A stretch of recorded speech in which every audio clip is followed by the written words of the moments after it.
Derivado de los cambios que ha habido en este año en las reglas de carácter general para la presentación de información municipal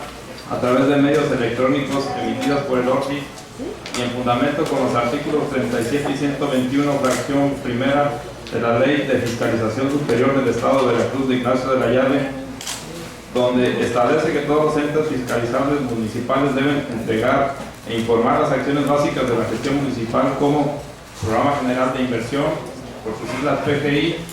modificaciones presupuestales al PGI, Estado de Obra Pública y Estados Financieros, reportes trimestrales de avance físico-financiero, cierres de ejercicio,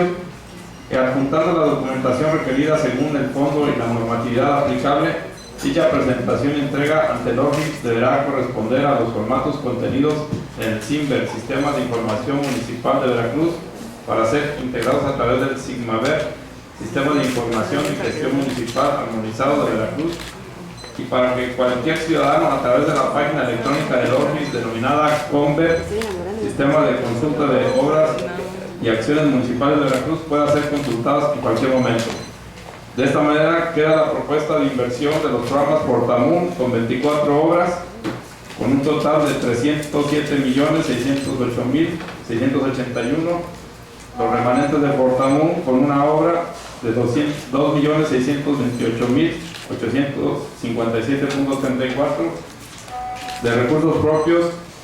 en lo que es el mejoramiento urbano con 60 millones, de recursos propios también para el relleno sanitario 15 millones, con lo que nos da de recursos propios 75 millones. El Fondo de Cultura, que es una obra con un total de 1.888.612.49 centavos. De Fopalem son dos obras que son de 5.094.168.20 centavos, con Timber 2 con tres obras de 56.850.000, con Timber 4 con una obra de 5 millones, y el fideicomiso del centro histórico, que son dos obras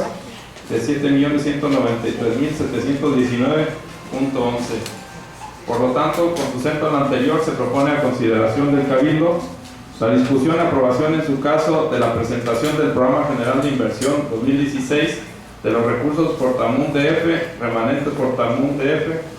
y años anteriores, con Timber 2, con Timber 4, fideicomiso centro histórico, Fondo Cultura, Fopalem, bursatilización y recursos propios.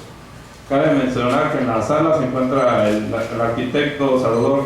Pablo Navarro, así como el ingeniero José Tello Conferosa, para los cuales solicitaré, en caso de ser necesario, el uso de la voz. Es cuanto presente.